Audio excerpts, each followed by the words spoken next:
بسم اللہ الرحمن الرحیم۔ انبیاء علیہم السلام کو مبعوث کرنے کے کیا فوائد ہیں؟ ہم پچھلی ویڈیوز میں یہ کہہ چکے ہیں کہ انبیاء علیہم السلام کی بہت اہم ذمہ داری انسان کو دراصل بہترین انسان بنانا اور اسے سیدھے راستے کی طرف رہنمائی اور برائی کے اندھیروں سے بچانا ہے۔ غور کیجئے، ہماری عقل بہت ساری باتیں تسلیم کر لیتی ہے، مگر کچھ انسانی اندرونی خواہشات اور کچھ معاشرے کی وجہ سے انسان عقلی دلائل کو یکسر نظر انداز کر دیتا ہے، اور جب ہم عقل کو نظر انداز کرتے ہیں تو ہم ایسے کام کر بیٹھتے ہیں جو ہمیں نہیں کرنے چاہیے۔ ہم جانتے ہیں کہ عقل اس بات کو تسلیم کرتی ہے کہ کسی بے گناہ کا قتل نہیں کرنا چاہیے، مگر انسان پھر بھی ناحق قتل کرتا ہے، کیونکہ دراصل اس نے عقل کے برخلاف جانے کو زیادہ بہتر جانا۔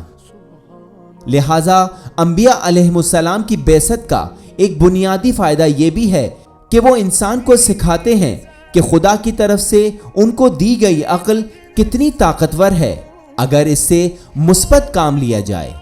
اگر ہم قرآن کریم کا مطالعہ کریں گے تو معلوم ہوگا کہ انبیاء علیہم السلام کو یاد دہانی کرانے والا اور خبردار کرنے والا کے نام سے پکارا گیا ہے۔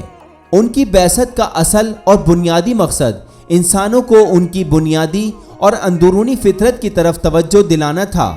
کہ جس پر خداوند متعال نے انہیں خلق کیا تھا۔ پس ثابت ہوا کہ انبیاء علیہم السلام کو مبعوث کیے جانے کا مقصد انسانوں کی بہترین تربیت کے ساتھ ساتھ یہ بھی تھا کہ وہ انسان کو اس کی حقیقت یاد دلائیں۔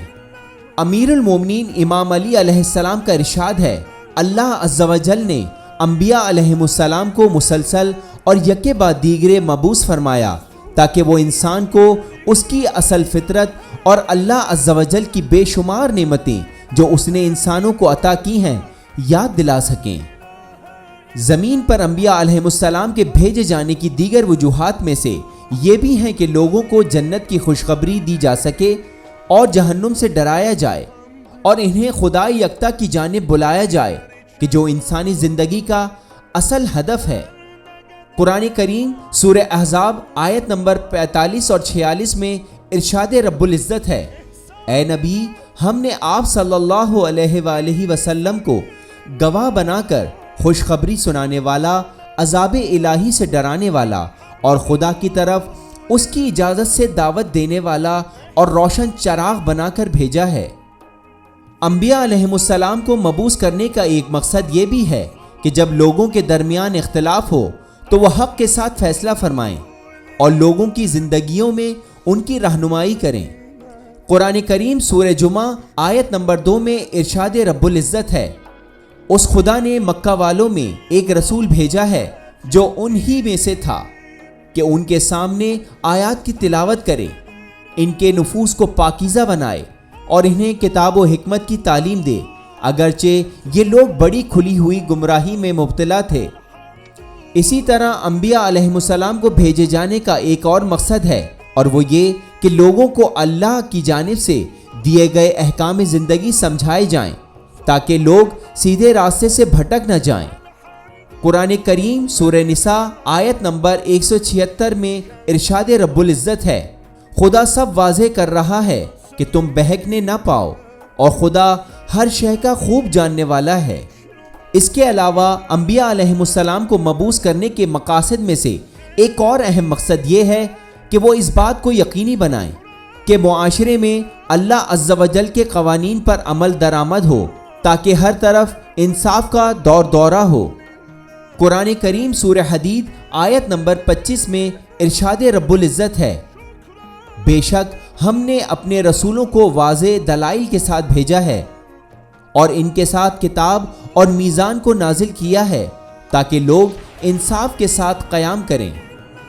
لوگوں کی رہنمائی کرنا تاکہ وہ جہالت کی تاریکی سے باہر نکلیں اور ہدایت کی روشنی حاصل کریں۔ قرآن کریم سورہ ابراہیم آیت نمبر 1 میں ارشاد رب العزت ہے، الف لام را، یہ کتاب ہے جسے ہم نے آپ صلی اللہ علیہ وآلہ وسلم کی طرف نازل کیا ہے تاکہ آپ لوگوں کو حکم خدا سے تاریکیوں سے نکال کر نور کی طرف لے آئیں اور خدائے عزیز و حمید کے راستے پر لگا دیں۔ قرآن کریم سورہ نحل آیت نمبر 44 میں ارشاد رب العزت ہے، اور ہم نے ان رسولوں کو معجزات اور کتابوں کے ساتھ بھیجا ہے، اور آپ صلی اللہ علیہ وآلہ وسلم کی طرف بھی ذکر قرآن نازل کیا ہے تاکہ ان کے لیے ان احکام کو واضح کر دیں جو ان کی طرف نازل کیے گئے ہیں، اور شاید یہ اس بارے میں کچھ غور و فکر کریں۔